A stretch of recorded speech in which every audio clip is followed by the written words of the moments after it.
అందరికీ నమస్తే. అందరు మంచిగున్నారా? ఈశ్వరప్ప హోమియో క్లినిక్ సమర్పించు ధూమ్ధామ్ ముచ్చట. ఇక ముచ్చట్లు షురూ చేద్దాం. బండి సంజయ్ పుత్రరత్నం బండి భగీరథ్ కేసు ఏడిదాకా వచ్చిందో చెప్పాలి మీకు. అసలు ఆయనను అరెస్ట్ చేసిరో లేకుంటే ఆయనకాయనే లొంగిపోయిండో ఇప్పటిదాకా క్లారిటీ లేదు ఎవ్వరకు. రేవంత్ సారేమో అరెస్ట్ అంటాడు, బండి సారేమో లేదు లేదు నేనే అప్పచెప్పినా అంటాడు. వాళ్ళ నడుమ ఈ పంచాయతీ దిగలేదు. అసలు ముచ్చట మాత్రం వెనక్కు పోతుందనిపిస్తున్నది. ఏమన్నా అంటేనేమో చెయ్యి పార్టీ పువ్వు పాటోళ్ళు కలిసి అంతా బీఆర్ఎస్ సోలే చేసిరని ఇటు పడుతురు. మరి దీని మీద మన కేటీఆర్ సార్ ఏమన్నాడో వినాలే మీరు. వీడికి జవాబులు సర్కారన్నా బీజేపీ వాళ్ళన్నా చెప్పాలి. అసలు బండి సంజయ్ సార్ కొడుకు కేసులా ఎంత డ్రామా నడిచింది, ఎంతమంది ఎండి తీర్లా యాక్టింగ్లు చేసిరో లోకమంతా చూసింది కదా. అసలు ఈ పువ్వు పార్టీ చేయి పార్టీ రెండు కలిసిపోయి బండి భగీరథ్ ను కాపాడేందుకు మస్తు తనలాడినాయని జనాలు చెప్పుకుంటారు. ఇక ఈ కేసు గురించి అడిగితే మన రేవంత్ సార్ ఏమో అటు తిరిగి ఇటు తిరిగి మన కేటీఆర్ సార్ మీద పడ్డాడు సంబంధం లేకుండా. ఇదేమైనా తరికనేనా అసలు? ఇక ఈ కేసులా ఇన్నొద్దులు నడిచిన డ్రామా ఎట్లా రక్తి గట్టించిరో కేటీఆర్ సార్ చెప్తుండినాలే. ముఖ్యమంత్రి, కేంద్ర మంత్రి తోడు దొంగల మాదిరిగా ఇద్దరు తోడు దొంగలే. ఒక మైనర్ బాలిక మీద అఘాయిత్యం జరిగితే ఈ రాష్ట్రంలో కంప్లైంట్ తీసుకోవడానికి పోలీసులు నిరాకరించారు. ఎవడండి ఈ రాష్ట్ర హోంమంత్రి? ముఖ్యమంత్రి గారు కాదా? ఆ అమ్మాయిని సతాయించి, తల్లిదండ్రులను సతాయించి 6 గంటలు పోలీస్ స్టేషన్లో కూర్చోబెట్టి వేధించి చివరికి కౌంటర్ కేసు పెట్టించారు. ఎవరు పెట్టించారండి ఈ రాష్ట్రంలో? వాస్తవం ఏంటి అసలు? ఆ మైనర్ బాలిక ఆమె మీద జరిగిన అఘాయిత్యానికి సంబంధించి వాళ్ళ తల్లిదండ్రులకు చెప్పి బోర్మని ఏడిస్తే నిందితుని పట్టుకోవాల్సింది పోయి 9 రోజులు రాచమర్యాదలు చేసి కాపాడిన వెధవ ఎవడు? నేను అడుగుతా ఉన్నా ఈరోజు. ఎవరా వెధవ? ఇద్దరిలో తెలియదా ప్రజలకి? సిగ్గుపడాలా ముఖ్యమంత్రి? ఏమంటాడు మీ డీజీపీ? ఆయనకి ఏమైనా ఉందా తలకాయ అసలు? ప్రైమ్ మినిస్టర్ బందోబస్తులో బిజీగా ఉన్నాం అందుకే కేసు పెట్టలేదా? ప్రైమ్ మినిస్టర్ బందోబస్తు వచ్చినప్పుడు మొత్తం నేరస్తులందరికీ హాలిడే ఇస్తారా? 3 రోజులుగా సంపుకొనరా భయ్ అని చెప్పి మొత్తం రేవంత్ రెడ్డి గారు చెంచల్ కూడా బ్యాచ్మేట్స్ అందరికీ చెలరేగమని చెప్తారా? ఏం చెప్తున్నావు నాకు అర్థం కాదు. సిగ్గుందా అసలు ప్రభుత్వానికి? 9 రోజులు ఒక పాక్సో నిందితుని దేశంలో ఎక్కడైనా వదిలిపెట్టినరా? ఎందుకు నీకు అంత అండర్స్టాండింగ్ ఏంది మీ ఇద్దరికి? నీకు ఎందుకు భయం? ఒక నిందితుడిగా చూడాలా? వారు ఎవరైతే ఏందా ఎందుకు కాపాడినామని అడుగుతున్నా ముఖ్యమంత్రిని. చివరికి ఏం జరిగిందండి వాస్తవం? కేసు రిజిస్టర్ చేయడానికి భయం, మీడియాలో రాయడానికి భయం. ఎవడు చేస్తున్నాడు ఈ మేనేజ్మెంట్ అంతా? నువ్వు నీ ఫ్రెండ్ కాదా? నీ ఫ్రెండ్ ఆర్ఎస్ బ్రదర్స్ కాదా ఇద్దరు మీరు? ఇంకొక సామాన్యుడైతే ఊకుంటారా పోలీసు వాళ్ళు? కరెక్టేనా కదా? కేటీఆర్ సారే కాదు చిన్న పోరని కూడా అర్థమైంది.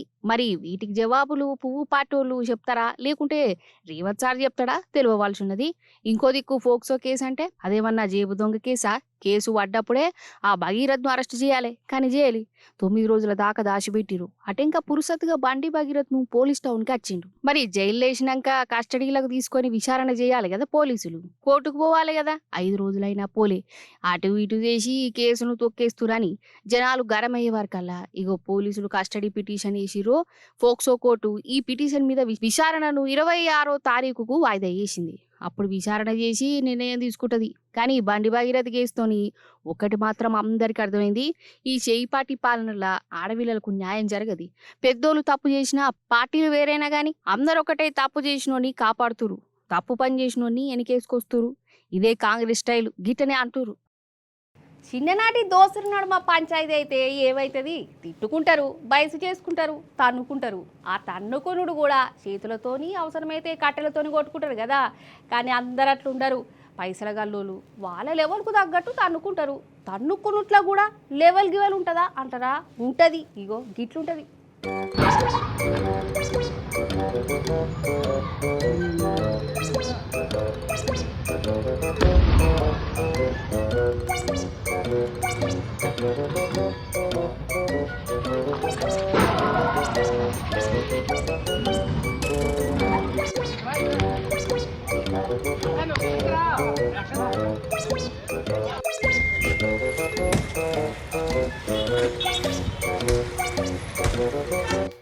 అయ్యో ఆగజూడు, జీబులు గుద్దుకుంటున్నాయి, బ్రేకులు ఫెయిల్ అయినాయా లేకుంటే డ్రైవర్ కి నడపత్తలేదా అని అనుకునేరు. అట్లా అనుకోకుర్రి, కావలసుకొని జీబులతో గుద్దుకుంటుర్రు వీళ్ళు. ఇవి మహేంద్ర థార్ జీబులు. ఒక్కొక్కటి దగ్గర 18 లక్షల రూపాయలకు తక్కువ ఉండదు. కానీ పైసలు పానం కంటే ఎక్కువనే కదా అనుకున్నారు ఇద్దరు పోరగాండ్లు. ఇట్లా జీబులను టక్కరి చేసుకుంటా వాళ్ళ గర్ర చూయించుకున్నారు. అసలు లడాయి ఏడ షురు అయిందో చెప్తా. ఇగో వీళ్ళిద్దరే ఆ పోరగాండ్లు. ఆంధ్రాలు ఉంటారు విజయవాడ దిక్కట.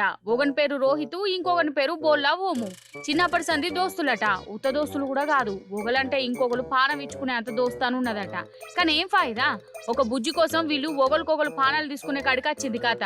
ఆ పిల్ల కోసం ఈ దోస్తుల నడుమ పంచాయతీ అవుతుందట నుల్లా. ఇక సవాళ్ళు గివాళ్ళు పెట్టుకున్నారు. ఇక బేస్తారని రాత్రి థార్ కార్లతోని తెగబడ్డరు. ఒకళ్ళు కారును ఇంకొకరు టక్కర్లు చేసుకుంటా ఇగో గిట్లా చేసిర్రు. చూడుర్రి ఎట్లా చేస్తుర్రో.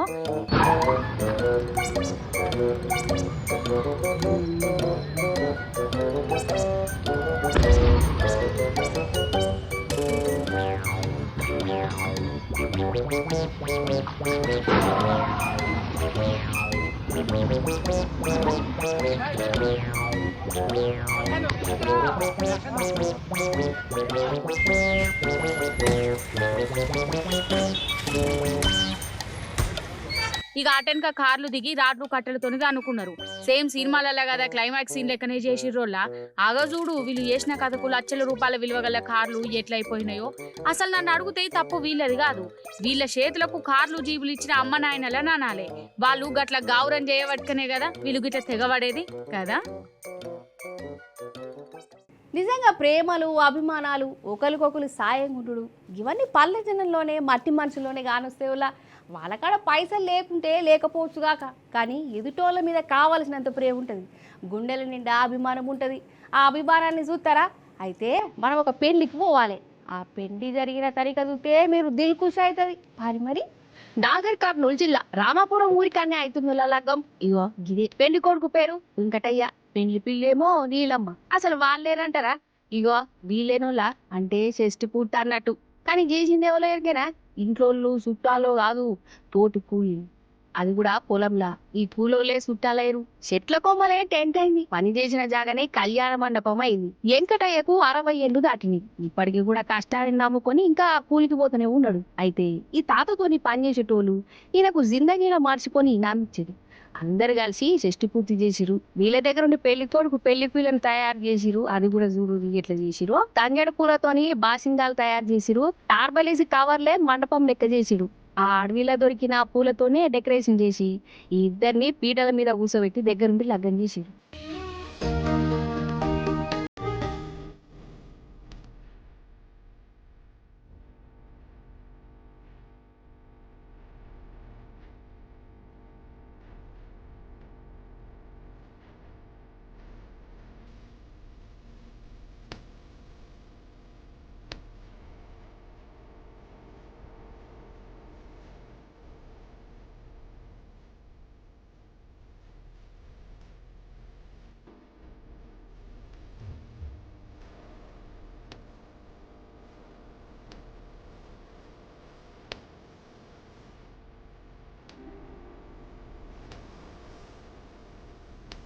నిజంగా ఈ లగ్గం చూస్తుంటే మస్తు దిల్కుష్ అనిపిస్తున్నది. మనసులో ఎసంటి కోపాలు తాపాలు లేకుండా మనస్తృప్తిగా ఈ పెద్ద మనుషులకు లగ్గం చేసిన ఈ కూలోళ్ళు నిజంగా గొప్పోళ్ళు అంటే గొప్పోళ్ళు. వీళ్ళకాడ పైసలు లేకపోవచ్చు, ఎర్రటెటలా రెక్కల కష్టం చేస్తారు.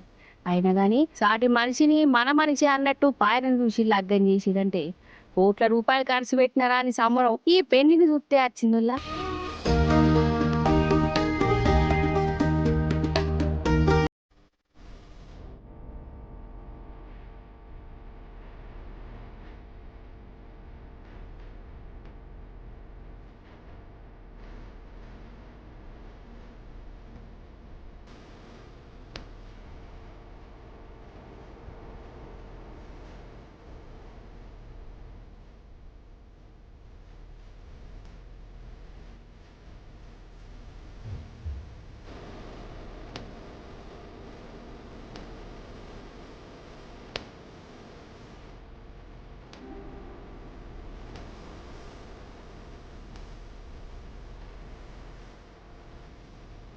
రాగుర్రి ఇంకొక ముచ్చట ఉన్నది, అది కూడా చూసిరనుకో ఓ సిద్ధం అవుతుంది.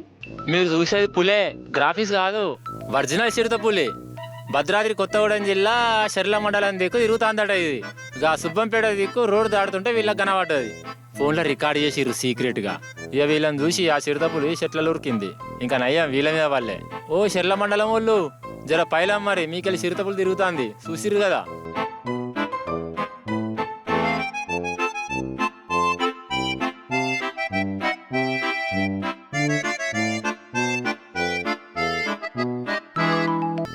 ఇప్పుడు ములుగు జిల్లా దిక్కురారుల్లా వెంకటాపురం మండలం ఏది రాయకన్నగూడెంలో ఈ అన్న ఏమో సాటింపు చేస్తాడు. ఇగో వీళ్ళేమో నిలబడి జాగ్రత్తగా వింటుర్రు కదా, ఇంతకు ఏం సాటింపు మనం కూడా ఇందాం. ఏకడిగూడెం గ్రామ ప్రజలకు తెలియజేయనిదేమనగా ఒంటి చింతలగూడెం ఇసుక ర్యాంపు పరిధిలో రేగ రామకృష్ణ మిర్చి తోట కలవటి దగ్గర చిరుతపులి సంచరిస్తున్నదని అటవీ శాఖ వారు గుర్తించినారు. ఆగానట ఈ ఊర్లోకి కూడా పులి వచ్చిందట కాదు, కాళ్ళ అడుగులు కనబడ్డాయట.